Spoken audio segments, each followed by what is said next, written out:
dose d'économie. Notre dealer d'informations économiques arrive ce matin avec sa dose de vitriol. Pas la vôtre, Nicolas, celle de la Cour des comptes. Le Haut Conseil des finances publiques, rattaché à la Cour des comptes, a des mots très très durs à l'endroit de Bercy et d'Emmanuel Macron. Que dit-il? Alors il dit, si je le dis avec mes mots cette fois-ci, il dit rien ne va. Hier, il a rendu un avis sur ce qu'on appelle le PSTAB dans le jargon, le programme de stabilité 2027 que la France a fourni à Bruxelles, c'est-à-dire sa feuille de route macro-éco, bref, de croissance, de dette, de déficit, comment ça va se passer. Et donc là, les mots, évidemment, sont très feutrés, polis, on est sur un document de magistrat quand on parle de la Cour des comptes, mais j'ai jamais vu des mots aussi durs. Et effectivement, c'est du vitriol. Alors sur la croissance, le mot qui va à côté est à peu près classique, surévalué. C'est un mot, les mots ont leur sens. C'est surévalué. Après, vous avez sur les comptes publics manquent de sincérité. C'est un sens juridique, le mot sincérité, quand on parle justement des comptes publics. Ensuite arrivent les économies qui sont prévues. Elles sont mal définies et elles sont à ce stade lacunaires. Jamais vu encore des mots comme ça.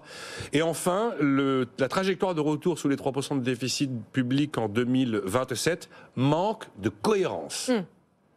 Manque de sincérité. Manque de cohérence, mal renseigné et lacunaire, c'est lourd tout de même.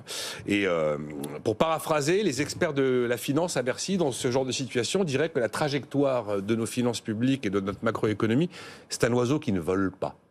Et le mot important, c'est le mot manque de sincérité, insincérité. C'est un mot juridique. Et si on le sort du domaine juridique, ça veut dire mentir. Oui. Ça veut dire tromper délibérément.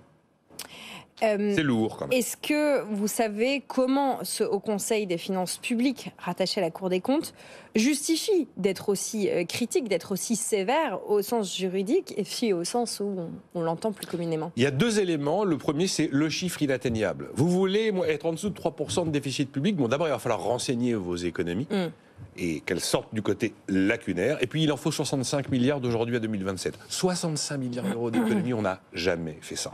D'ailleurs, on ne le fera pas. On n'y arrivera pas. Parce que c'est toujours le dernier kilomètre qui est compliqué. J'annonce 10 milliards en urgence en allant tailler des crédits de réserve qui seront une poire pour la soif en cas de coup dur. Enfin, on n'a pas des dizaines et des dizaines et des dizaines et des dizaines de milliards de crédits de réserve que l'on peut s'amuser à gérer. Donc plus on va annoncer des économies, sans doute 20 supplémentaires en plus des 20 de cette année en 2025, plus les économies seront compliquées, plus elles feront mal, plus on en ressentira les effets. Parce qu'on ne va pas être que sur du crédit de réserve qu'on va pouvoir geler. Et deuxième élément, elle justifie ça parce qu'elle considère qu'il y a des paris du pouvoir qui sont intenables. C'est quoi les paris du pouvoir? Il y a de l'épargne, les Français vont prendre dans l'épargne pour consommer.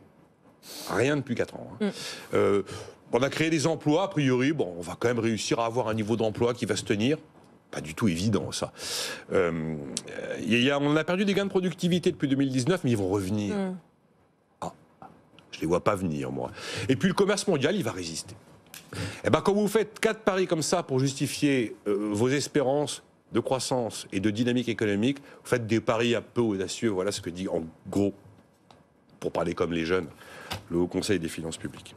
Voilà, si Nicolas nous parle aussi comme les jeunes, rien ne va plus. En vrai. Que en vrai, ça.